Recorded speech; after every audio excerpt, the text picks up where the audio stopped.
சத்துணவு இது எழுதுறாங்களே கணக்கு அவங்க திட்டினாங்க. இந்த மாதிரி பசங்க வந்து 2 மூட்டை மாவு வாங்குறாங்க அப்படின்னு சொன்னாங்க. அரசு பள்ளியில் 7வது படிக்கிற ஒரு மாணவன் தியானம் வந்து சத்துணவில் முட்டை கொடுப்பாங்கல்ல, அதில் ஒரு முட்டை எச்சா கேட்டு வாங்கிட்டு போனதுக்கு ஒரு குறிப்பிட்ட ஜாதி பேரை சொல்லி இந்த பசங்கனாலே இப்படி தான் இந்த 2 முட்டை வாங்கிட்டு போவாங்க, இவங்களுக்கே இதான் வேலைன்னு அந்த பையனை அந்த சத்துணவு அமைப்பாளர் வந்து சொல்லியிருக்காங்க. இது எங்கே நடந்ததுன்னா, திருப்பத்தூர் பக்கத்தில் பொம்மைக்குப்பம் அப்படிங்கிற இடத்துல ஒரு அரசு பள்ளி இருக்குது.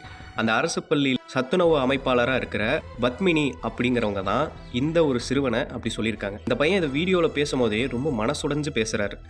சத்துணவு முட்டைகள் வந்துட்டு கவர்மெண்ட்டை இருந்து தான் வருது. ஸோ அதில் ஒன்று எச்சா கேட்குறாங்க அப்படின்னா அதை கொடுக்கறதுல உங்கள் சொத்து ஒன்றும் அழிஞ்சிட போகிறது கிடையாது.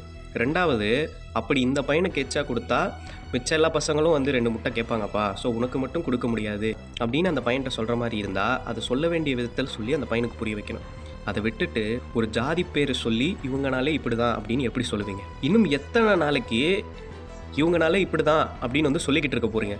இந்த மாதிரி ஒரு கேவலமான எண்ணம் இன்னும் எத்தனை நாளைக்கு இங்கே இருக்கிறவங்களுக்குள்ளே இருந்துக்கிட்டு இருக்க போகுது? இப்படி சொன்ன அந்த சத்துணவு அமைப்பாளர் பத்மினி மேலே கடுமையான நடவடிக்கை எடுக்கப்படணும்.